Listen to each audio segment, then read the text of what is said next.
Si vous nous retrouvez à l'instant, vous avez naturellement fait le meilleur choix, c'est celui de regarder votre chaîne de télévision Info TV et surtout de regarder votre programme Espace Mini, 10h, 11h52. On vous le disait en ouverture, nous marquons un arrêt important ce matin pour parler une fois de plus du remaniement ministériel, mais avec un autre angle. Nous nous poserons la question de savoir si le prochain gouvernement tant attendu peut être source de bonne gouvernance. Est-ce que ça peut véritablement démontrer un renouveau en termes de gouvernance dans notre pays? Je commence par vous, Bernard Owana. J'ai failli parler là comme un artiste, hein, des regrettés mémoires Sirage. On attend le gouvernement, mais le gouvernement ne vient pas. Alors, si jamais ce gouvernement arrive, est-ce que ça peut nous amener à un renouveau pour ce qui est de la gouvernance? Oui, je vais vous prendre un exemple concret. Vous allez voir que les choses vont changer.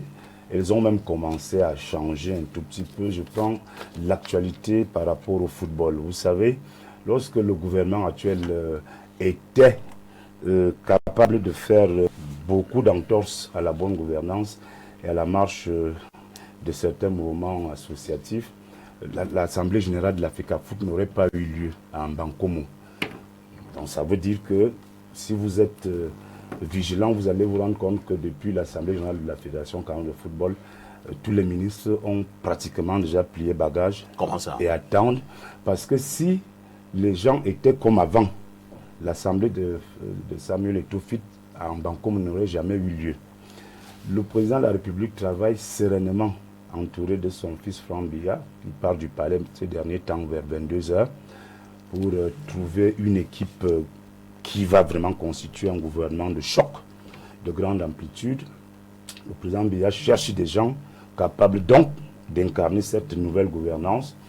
Et les négociations sont en cours, même avec certains partis de l'opposition. C'est un secteur positionnel de vous dire que le PCRN sera dans le gouvernement. Le PCRN? Le PCRN sera dans le gouvernement.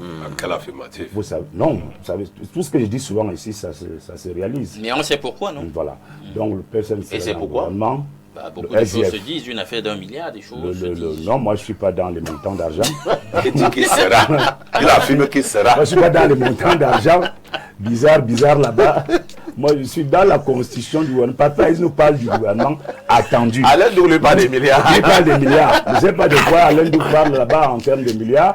Je dis que le président va même élargir, puisqu'il y a le SDF également, et il y a le G20. Donc dans le G20, du PCA de la SRC, Société nationale de recouvrement, qui est de l'UPC. Il y aura donc cette ouverture aussi. Donc, et la société civile. Donc le président est en train de tabler sur tout ça. Le PCRN veut quand même des ministères qui pèsent. Pas ministère de la jeunesse, machin là, c'est pas ça. Non, le ministère de la jeunesse ne pèse pas. Ça pèse pas beaucoup. Donc la jeunesse est inutile au Cameroun. Pour un candidat qui est arrivé 3e à l'élection présidentielle. Non, qui fait ce conseil. Donc Cabral Libi veut être nommé ministre des Finances. Non, pas du tout. Pas aux finances quand même. Le président a son ministre des Finances et qui est là. Donc le président s'attelle ces derniers temps parfois ici avec beaucoup de rigueur. Je vous dis, j'insiste dessus. Lorsque le ministre des Sports... Vous dites qu'il travaille avec son fils. Il travaille avec son fils et deux autres personnalités. Pour le nouveau gouvernement. Un neveu également qui est chargé de mission à la prison là-bas, un de ses neveux. Ils travaillent, ils sont concentrés sur ce gouvernement parce que parfois ici, nous-mêmes du RDPC, on attend le président au tournant. C'est-à-dire que s'il nous sort un gouvernement, un genre là, où il y a eu juste un jeu de chaises, qu'on enlève quelqu'un ici, on l'envoie là-bas. Non, on est très vigilant et regardant. On va voir un gouvernement de choc où la rupture un remaniement de forte amplitude. Forte amplitude, où la rupture est totale.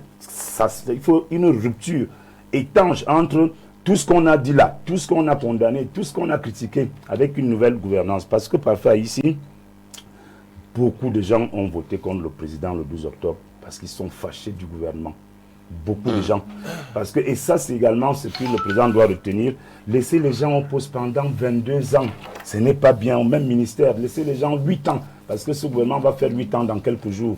Quelqu'un est là, 8 ans, il est là. Donc le président comprend ce qu'il faut faire. Il sait, il a les cartes en main qu'il nous sorte un gouvernement qui va essayer d'améliorer les choses pour qu'on sorte de cette gouvernance vraiment catastrophique à une gouvernance qui donne envie de rêver, qui donne espoir aux Camerounais qui souffrent, qui suffoquent par rapport au coût de la vie. Très bien. Docteur Walter Shaw, c'est vrai que nous avons par moment appelé des remaniements ministériels de tous nos voeux au Cameroun. Par le passé, nous avons toujours eu espoir que non, lorsqu'il y aura remaniement, les choses vont changer, la gouvernance va revenir sur les rails. Mais nous avons par moment également été déçus.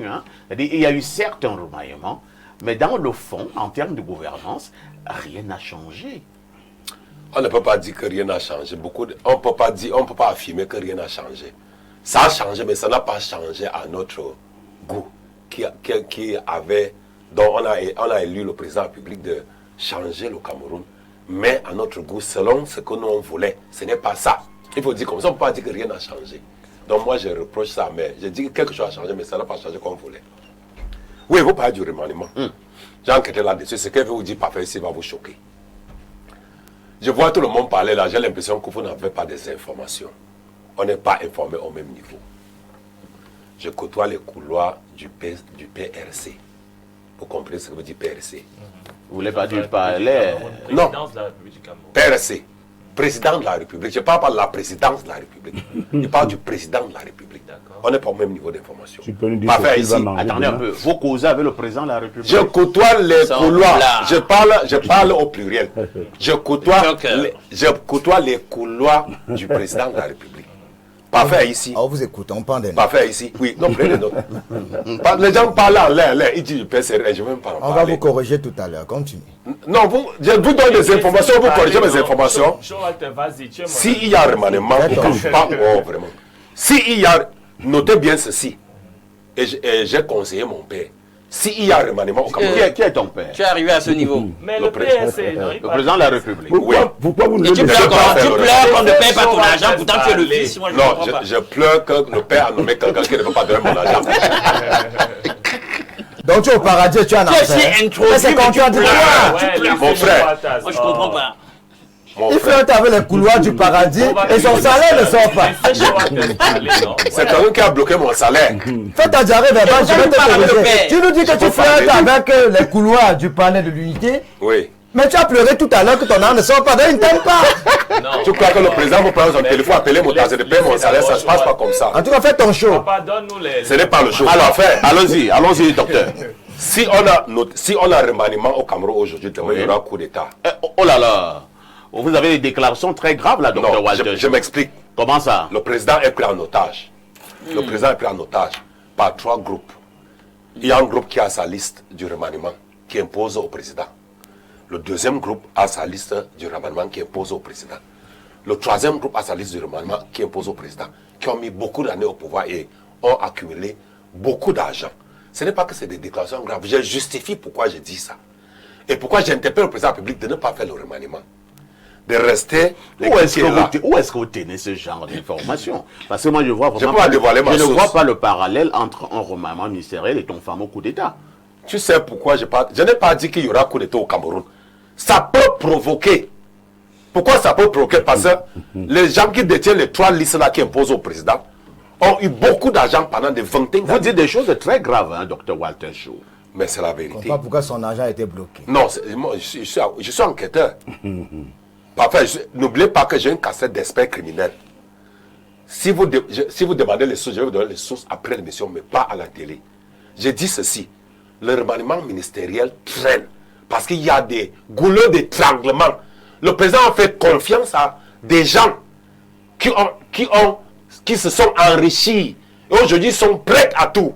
Que si on m'enlève du gouvernement, je fais la guerre. Et c'est là que j'ai dit que le président conduit l'équipe si juste à ce que Dieu décide le jour qui parle. Le pays est plus en Qu'il n'y ait plus du remaniement. Vous pensez donc, qu'un groupe d'individus... On doit rester comme ça. Un groupe d'individus peut tenir un pays? Non. Non. Le gouvernement qui est en place là, qu'on ne bouge même pas. Walter Show, vous voyez, moi je vous s'il vous plaît, moi je vous soupçonne d'être du groupe qui ne veut pas qu'il y ait remaniement. Et vous venez à la télévision, vous profitez de ce plateau pour menacer. Mais ça, en fait, vous êtes en train de menacer. Non, c'est des enquêtes que j'ai menées. Quelles enquêtes? Parfait. C'est ce que vous pouvez dire. Non, vraiment. Quels sont les résultats de ton enquête? Donne-nous les documents, on veut voir. Tu es un propagandiste qu'on connaît. Viens au cabinet. Non, ce n'est pas le plateau. Tu veux nous embrouiller? Parfait, ce n'est pas l'embrouille. Je suis très sérieux. Pourquoi ça bloque? Pourquoi le gouvernement ne sort pas? Pourquoi ça ne sort pas? Réponds-moi, pourquoi le gouvernement ne sort pas? Le pays est pris en otage et on doit laisser... Le président de la République est pris en otage. Il est pris en otage. C'est très grave ce que tu dis, mais tu ne t'en rends pas compte. Il ne se rend même pas compte. Non, pas. Je m'en rends pas compte. Il faut quand même préciser quelque chose. Hein. Oui. Vous savez que la qualité de ce plateau fait que nous ne pouvons pas laisser certaines informations. Tout à fait. La première chose par rapport au gouvernement, c'est que le président avait un problème avec la fin de la session parlementaire. Tout à fait. Parce que pour le président, il était de bon ton que les ministres en place finissent de défendre les enveloppes budgétaires. Des enveloppes budgétaires devant le Parlement, donc au Sénat et à l'Assemblée nationale. Ce qui a été fait. Maintenant, le président va promulguer la loi des finances 2026, ce qui sera fait certainement à partir de ce lundi. Et après, parce que ça c'est un timing qu'il faut bien lire, quand on sort d'une élection, après l'élection, il y a la session parlementaire. Après la session parlementaire, le président travaille. Et moi, je vous ai dit avec qui le président travaille. Le président n'écoute plus les gens qui sont au gouvernement. C'est ça qu'il faut d'abord retenir. Le président n'écoute plus, c'est pour ça que c'est le président qui a demandé, malgré le forcing du Premier ministre et du ministre des Sports, que Eto'o tienne son assemblée générale en Bancomo. C'est pour te dire que le président a la même mise sur ce qui se passe en ce moment dans ce pays qu'il dirige. Donc tout le monde, comme ministre actuel, tout le monde attend, tout le monde écoute la radio, le président ne voit plus personne. Il a décidé de travailler pour avoir son gouvernement. Il aura ce gouvernement, n'en déplaise au bloc qui croit qu'on peut paralyser, créer des goulots d'étranglement pour qu'il n'y ait pas de règlement. Ce n'est que le remaniement que le peuple camerounais attend. J'insiste que ce n'est que ça que le peuple camerounais attend. Est-ce que n'était pas fait? Non, vous avez acheté, docteur. Oui. Permettez aussi à M. Boto d'avoir un mot. Je voudrais dire qu'il ne faut pas que les téléspectateurs qui nous écoutent, et là je regarde la caméra, se laissent distraire. Parce que même sur ce plateau, il y a différents groupes. Des 3 groupes qu'on a annoncés, il y en a au moins 2 ou 3. Il y a des représentants sur ce plateau. Moi, je suis un catholique. Et catholique égale excellence. Vraiment, il faut qu'on corrige ça. Et je vais donc faire l'analyse d'un vrai catholique. Nous sortons d'une élection présidentielle qui a été extrêmement difficile. Tout à fait. Les résultats du président de la République ont chuté. Oui. Et donc, le peuple a exprimé son mécontentement. Donc, pendant l'élection, pendant la campagne, ce qui a fait en sorte que beaucoup de Camerounais redonnent leur confiance au président Paul Biya, ou alors même restent attentistes et ne participent pas à la crise de post-électorale de manière active, c'est que on a vendu l'image d'un Paul Biya panafricaniste qui aurait refusé de signer les accords coloniaux et de reconduire les accords coloniaux, merci, et qui serait en train de travailler pour libérer le Cameroun du joug occidental. C'est ce qui a fait en sorte dans sa campagne présidentielle que certains estiment qu'il puisse encore être l'homme de la situation.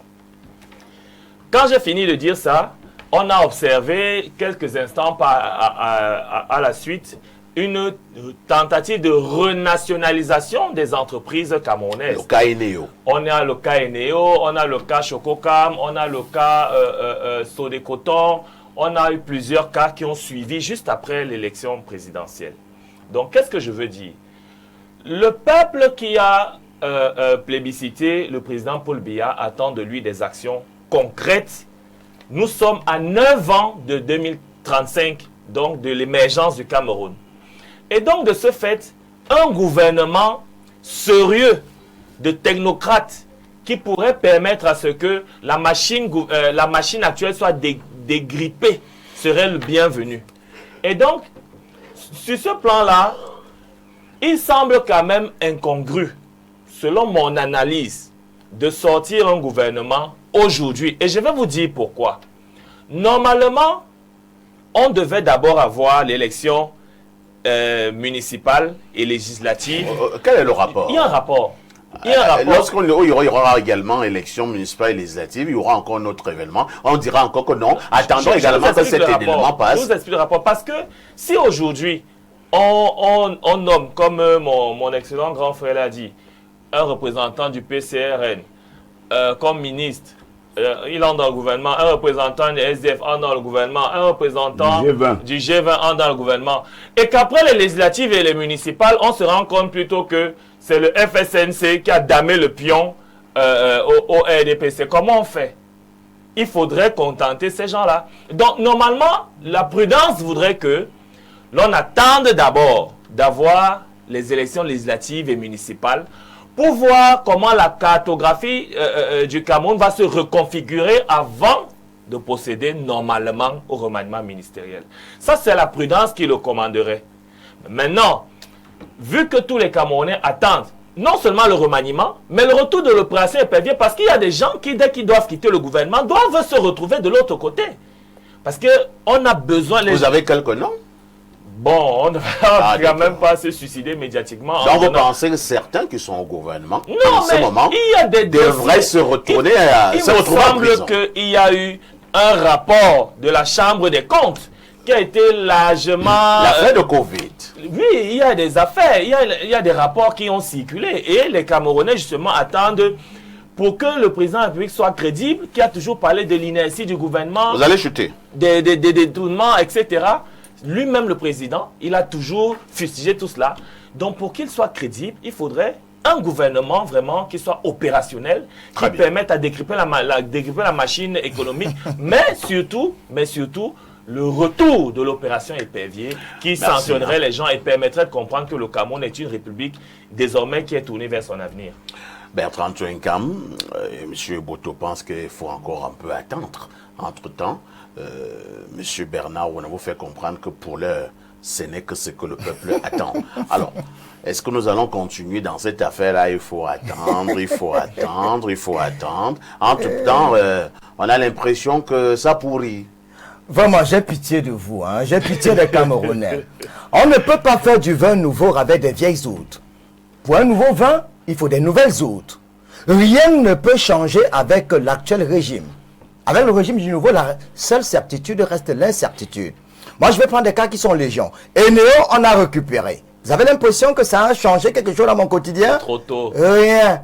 Choco Cam, on a récupéré. Moi, je ne sais même pas la dernière fois où j'ai mangé le chocolat. Rien du tout. Vous savez, on dit sur le coton, on a aussi récupéré. On est obligé de prendre les habits où des gens ont éjaculé, des gens ont uriné sur les vêtements. Attention à vos expressions. Je m'excuse si je peux heurter les sensibilités, mais je veux vous rappeler que choisissez les bonnes expressions. La friterie, ça coûte 10 milliards aux contribuables camerounais. Ça ne sert à rien du tout alors qu'on a le coton ici, la soie. On a récupéré ces structures et ça a changé quoi dans notre quotidien? Rien du tout. Si en 43 ans, on peut affecter la note de 5 sur 20, vous croyez que c'est en 7 ans qu'on fera autant? Rien. Le dernier remaniement ministériel, c'était quand? Le 4 janvier 2019. Il y a eu beaucoup de verts et de pas mûrs. Qu'est-ce qu'il y a eu au Cameroun? On a dit on aura de l'eau, de l'électricité.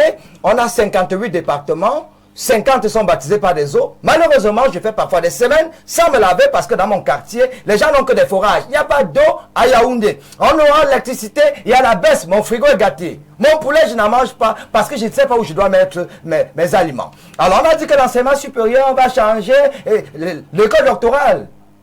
Le docteur, vous savez que c'est récemment que le président de la République a demandé qu'on remette encore le doctorat à l'université parce qu'on était le seul pays sur la planète Terre où l'école s'arrêtait en Master 2. L'école doctorale était devenue une poudrière. C'est vrai qu'on a remis cela. Mais pourquoi d'abord enlever? Santé pour tous. On l'avait dit en 2018 lorsqu'on a dit oui, on aura la santé pour tous. Allez en Côte d'Ivoire, où est-ce qu'on appelle couverture santé universelle? Au Cameroun, les gens font le pied de grue à l'hôpital parce qu'on a l'insuffisance rénale. Le seul pays sur la planète Terre où les gens sont obligés de se prostituer, crier, pardon, on veut les kits pour se faire dialyser. Ça ne se fait pas chez nous. Vous savez, la seule chose qui est moins chère à l'hôpital, le Viagra. Il n'y a que le Viagra qu'on a vu que c'était important, on a baissé les prix. Et au Cameroun, même, c'est la seule chose qui coûte moins cher. On a dit vie chère. On devait lutter contre la vie chère. De 2018 en 2025, en dehors du Viagra, vous connaissez un seul produit qui est moins cher au Cameroun? Rien. On a augmenté le prix du gaz, augmenté le prix du pétrole, alors qu'au Gabon, ça a baissé, augmenté le riz. Le riz, c'est la nourriture des misérables. En 2018, le riz, c'était 400. Aujourd'hui, c'est 800 francs CFA. Tout a augmenté. Le beurre, le maquereau, tout a augmenté. Même les produits de première nécessité ont augmenté. C'est-à-dire le panier de la ménagère a suffisamment amaigri. Vous en demandez trop aux populations. Les routes, 10 ans pour faire 60 km, Yaoundé-Douala. Il faudra 70 ans pour pouvoir finir cela. Ils seront déjà morts. Ça n'avance pas, on a réajusté. Phase urbaine, la puberté tardive. Soyons sérieux. Moi, je ne peux croire à ce réaménagement ou remaniement ministériel que si je vois papa ici, si je suis dedans, ou lui. Mais s'il n'y a pas l'un de nous, ça veut dire que c'est encore parti pour 7 ans de misère. Rien du tout. On avait dit qu'on va lutter contre Onozo. Vous avez l'impression qu'Onozo, ça a changé? Rien. On ne fait que tuer des gens. On a même kidnappé un député. On l'a fusillé. Boko Haram est tout d'actualité. Opération Épervier, on vole en emploi fini. Je peux vous garantir que de 2018 en 2025, rien n'a changé en termes d'amélioration. Maintenant, remanier signifie quoi? Modifier, changer, rectifier, retoucher, réviser, transformer, corriger. Le président de la République avait déjà parlé de rigueur et moralisation. Vous croyez qu'il y a eu rigueur et moralisation? Non. 43 années d'immobilisme politique, d'inertie, médiocrité, corruption, cécité intellectuelle, gestion villageoise et kafkaïenne, non axée sur les résultats, beaucoup de philothérie. Maintenant, lorsque vous prenez par exemple, il a parlé tout à l'heure du découpage. Bon. Au Cameroun, quand on nomme le Premier ministre, c'est quand? 17 h. Les autres, c'est 20 h. On dit que le Premier ministre nomme les ministres, c'est-à-dire le président de la République nomme les ministres sur proposition de. Mais entre-temps, l'autre ça passe à 17h, l'autre 20h. Vous êtes sûr qu'il est au courant des gens qu'on nomme? Mais en 3 heures de temps, on peut proposer. Oui, ça se fait. Oui, c'est vrai. C'est une proposition. C'est une proposition. Vous avez l'impression? On a vu des gens botter en touche les décisions du Premier ministre dans ce pays. Il est 40e personnalité au Cameroun. Je crois qu'il est 4e, non? 4e. Les autres nous servent à quoi? Merci Bertrand. Deuxième, troisième. Leur rôle même c'est quoi? Merci, c'est compris. C'est compris. Je vous suggère de prendre un verre d'eau. Je vais prendre une bouffée d'oxygène, je n'avais même pas terminé. Non, c'est bon. Alain, donc, que faisons-nous dans un climat où nous pensons que tout est bloqué, dans un environnement où on vous parle de ces personnes qui le veulent vraiment bloquer, ce remaniement ministériel. Dr Walter Shaw vous a fait une démonstration entre guillemets tout à l'heure. Où est la place du peuple dans tout ça? Bien, moi je vais un tout petit peu revenir sur le sujet. En lui-même dit, remaniement ministériel, gage d'un renouveau de la gouvernance. La réponse, c'est oui, dans une certaine mesure, et non. Et les deux marchent, et je m'explique. Pour avoir le gouvernement que nous avons aujourd'hui, il faut remonter à 7 ans, en 2019. 2019. Voilà. Voilà. Donc, c'était un remaniement, on peut même dire, dans la logique des terminologies de la science politique et juridique, on peut même dire qu'il y a eu un changement de gouvernement parce qu'on a aussi changé le Premier ministre, qui est supposé être le chef du gouvernement. Donc, c'est 7 ans qui se sont écoulés et on voit le résultat de la gouvernance issue de ce changement de gouvernement ou de remaniement. On peut faire, pour faire dans le bémol. Est-ce qu'il y a un résultat? Le grand frère Bernard l'a dit tout à l'heure, je suis super content qu'on s'accorde là-dessus. Les résultats sont chaotiques, sont catastrophiques, sont funestes. Donc, il y a pourtant eu un remaniement.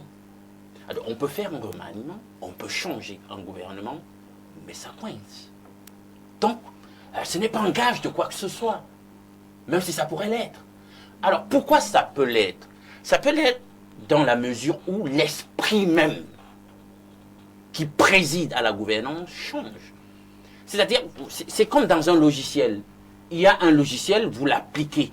C'est déjà un programme. Donc, on peut prendre n'importe qui. On prend un tel, on le met là-bas, on fait entrer de nouvelles personnes. Mais vous venez acter, vous venez jouer selon un logiciel. Si le logiciel, c'est celui de la fainéantise, de la corruption, de la prévarication, de l'inertie, vous aurez beau jouer le beau diable dans le système en question, vous n'allez pas produire des résultats escomptés. Si celui qui est au sommet n'a pas la vision pertinente politique pour le moment, bah, il va vous vendre une fausse vision, vous allez vouloir l'implémenter, ça ne va pas marcher. Vous pourriez avoir une belle vision, vous êtes introduit dans le cadre d'un remaniement, et on vous dit qu'ici, bah, écoutez, tout est déjà calibré. Vous faites ce qui est prévu, vous ne sortez pas des corps de monsieur. Donc vous aurez beau avoir toute votre illumination, vous ne pourrez pas faire au-delà de ce qui vous est permis de faire, à moins de vous voir révoquer du gouvernement. Donc il y a fondamentalement le problème de vision politique, le problème de logiciel politique, voire éthique et moral qui préside un gouvernement pour pouvoir produire des résultats. Il ne suffit pas de changer les hommes, il faut même voir avec l'esprit qui anime les hommes et l'esprit qui anime le leader en chef. Pourquoi? Parce que quoi qu'on dise, hein, et j'ai fait certains milieux où on nous disait, on va essayer d'appliquer ça dans le champ politique, dans un milieu, on disait, aucun suiveur n'est d'une spiritualité plus grande que son leader. Ils aimaient à dire ça, je ne sais pas si c'est vrai, mais si vous prenez le principe en question, ça veut dire qu'en réalité, en tant que ministre, vous venez partager, et d'ailleurs constitutionnellement c'est le cas pour le Cameroun, vous ne venez qu'appliquer que la politique, hein, implémenter la politique définie par le chef de l'État. Donc il faut qu'elle soit pertinente, il faut qu'elle soit percutante. Alors, vous êtes introduit, si l'environnement, et c'est pourquoi je suis d'accord avec cet emprunt au sein des Écritures, qui a dit on ne peut pas faire de vin nouveau avec de vieilles outres. Il faut véritablement un renouveau, une renaissance, et ça même dans la vision politique. Dans notre conception de la vie sociale, dans notre conception même peut-être du contrat social, c'est tout qu'il faut réinitialiser, il faut renaître. Donc il faut tout refaire. Donc si déjà celui qui est chargé de l'impulsion au sommet prend sur lui justement de renaître lui-même, de tout réinitialiser, alors là il y a une belle vision et qui tient la route, il la répercute vers le bas, il introduit des hommes qui peuvent être en adéquation avec la vision qu'il veut implémenter, qui ont les compétences requises. Et là, vous verrez que justement, ça peut être un gage pour impulser une certaine dynamique. Et j'ai bien choisi le verbe impulser, parce que c'est une des fonctions fondamentales de la gouvernance et du management. Vous ne prenez pas les gens, vous introduisez de nouvelles personnes, vous donnez des postes, etc. Aussi compétents qu'ils soient, vous allez vous asseoir. Et puis, vous les abandonnez à leur sort. Non, vous devez impulser, vous devez être derrière eux. Et c'est pour cela qu'on dit qu'il faut un minimum de vitalité pour gouverner. Parce que vous devez être là. Jeune homme parfait, je viens toujours le titiller. Tu en es où sur tel dossier que je t'ai coté? Ça se passe comment? Quels sont les boulots? Est-ce que ça va bien? Est-ce que ça va comme tu... Quelles sont les ressources qui sont... Vous contrôlez. Avec l'impulsion, vous contrôlez de même. Alors, il faut de l'énergie pour le faire. Alors, si au sommet, vous n'avez pas ça, vous aurez beau changer les hommes, qu'est-ce que vous pourrez changer? Merci. En plus, on parle lisons on repart du côté de la messagerie. Hein. Bonjour, monsieur Parfait Aïssi. Ce lundi est définitivement devenu le lundi comédie avec ce Dr Walter Shaw qui fait son one-man show en Mondovision. Tout compte fait, on ne peut pas mettre du vin nouveau dans des vieilles outres, dont parler du gage d'un renouveau de la gouvernance par rapport à un supposé remaniement ministériel, c'est laisser croire aux Camerounais que la cave prendra un jour la place du bâton de commandement. C'est Luc le paysan dans l'âme depuis Kribi. Un autre message, bonjour, honorable vigie de la modernité. Votre programme s'impose avec une élégance qui commande le respect. Permettez-moi, monsieur Parfait, ici, dans l'intérêt de la rigueur intellectuelle qui préside à ma rédaction, que je sollicite le contact de l'écrivain invité sur le plateau. C'est Bodo Justin depuis PK17. Appelez-moi après l'émission, hein. On part au plus 49, c'est un message de l'Allemagne. Bonjour Samuel Aïssi. Moi, je ne m'appelle pas Samuel Aïssi. C'est un jeu par rapport à 21h ce soir. Franchement, là, on a souvent des informations terribles. Sur quelle base devrait-on nommer un membre du PCRN? Pourquoi pas aussi quelqu'un du MRC ou du FNSC? Soyons réalistes, on aura les mêmes résultats. Comme le dit M. Thienkam, à part le Premier ministre qui pourrait changer, le reste restera la même sauce avec les mêmes personnes. C'est Bidiassa, depuis l'Allemagne. Bonjour, très honoré.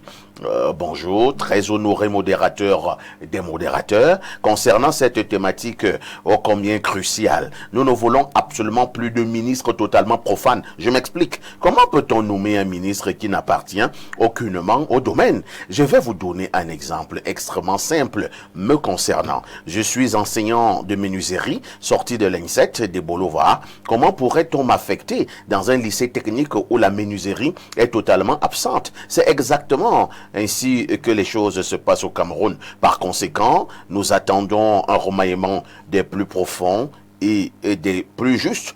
Point final. C'est Valère depuis... et voilà. Allons au plus 1, 929. C'est un message qui nous vient des États-Unis. Quelqu'un dit simplement « Bonjour au plateau. Mon commentaire est « Pauvre Cameroun ». On a tout dit en peu de temps. Monsieur Parfait, ici, il faut féliciter le panéliste qui parle du logiciel de l'État. C'est exactement ça le fonctionnement de notre gouvernement. Vous avez vu l'arrivée du ministère Koucha... vous dit Ketia Cortez, oui. Elle a voulu s'agiter à son arrivée et tout de suite ses camarades ont dit attention et elle s'est rangée. Et c'est Robert du côté de Nomayos. Je vous amène du côté du 213. Hein. Alors, le 213 s'est envolé. Hein. Je le récupère. C'est l'Algérie. Le 213, c'est l'Algérie.